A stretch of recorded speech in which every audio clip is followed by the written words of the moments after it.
I think. This was A class number 4, beginning in Lindy Hop. We did some solo jets. We did boogie backs and boogie forwards. So I'm going to reverse this to you. So with your right foot, kick, step, step, kick, step, step, kick, step, step, kick, step, step. Those are boogie backs. We had our knees bent. We had our upper body forward. We scooch back with the steps every time.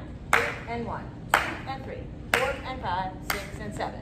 And then we boogie forward, which is just a fancy walk. 8, 1, 2, 3, 4, 5, 6, 7 for 8 counts. You start on count 8 for both of them. And then for the boogie forwards, you can do whatever you want with your arms. You can keep them low, you can keep them here, you can put them up over your head. That's up to you. So I'll face away from you so you can see it from the back. 8 and 1, 2 and 3, 4 and 5, 6 and 7, 8, 1, 2, 3, 4, 5, 6, 7, 8 and 1, 2 and 3, 4 and 5, 6 and 7, 8, 1, 2, 3, 4, 5, 6, 7.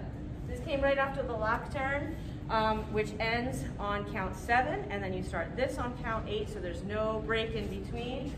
1, 2, 3, 5, 6, 7, 8, and 1. And that's what we did for solo jumps.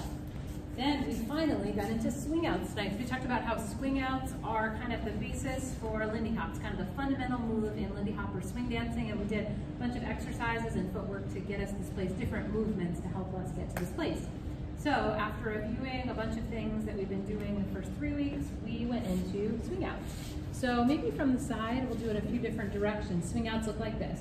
1, 2, 3, and 4, 5, 6, 7, 8.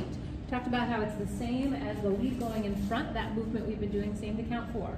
Rock, step, triple step. Keys here are that leads go directly in front of their follows. You're going to nestle back into the lead's right hand here. Now some of the leads, when I would dance with them tonight, their hand was kind of sliding off of their follows back by not really hanging on.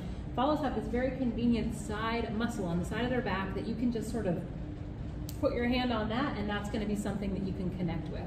Follows, you're going to have this hand slide down like Jen was doing here. Rather than reaching up, boom, you're just going to have it relaxed down there. So we've got this. 1, 2, 3, and 4. All the things we've been practicing, Jen is nestled in my hand here. From here, count 5 is kind of the key to the swing out. On 5, we did that. You want to count stop 5, maybe I'll actually do it solo for a minute. So leads, count 5, you kind of follow with me here. You want to think about stepping back where you want your follow to go on count 5. You're going to move your arm and your hip and your foot 5 all together to move your follow right down the line. I think I'm right where the rubber band is. There you go. So 5, 6, 7, 8. I'll do it from the side. So we're going to go 1, 2, 3, and 4. Here on count 5, you're going to step through, step, triple step. It's a little bit of a pivot. So 1, 2, 3, and 4, stepping through where your follow to go, and then you're going to sort of pivot on that step and then come back and then do your triple step right underneath you. The key on count 5 is that you give your follow direction and momentum. As soon as you've given them those things, you want to let them go. You don't want to hang on too long or else it interrupts your follows footwork there. Let me just show what the follows are doing too, which is on the first 4 counts, you're staying right where you are. You're not being asked to go anywhere. So 1, 2, 3, and 4. Then as your lead sends you out into open, you're going to stay facing your lead. Step 5, 6, 7, and 8. Okay, so from the beginning, 1, 2, 3, and 4, 5, 6, 7, and 8. We talked about how this is called closed position, where we're side by side. When we end the swing out, we're in open position. The place we want to be at open position is that our shoulders are nice and relaxed in a natural position. Our elbows have a little bit of a bend to them, and our hands are low. We want to avoid kind of overextending. See how we're overextending our shoulders and we're sort of straight in our elbows here. So this is the end of our rope.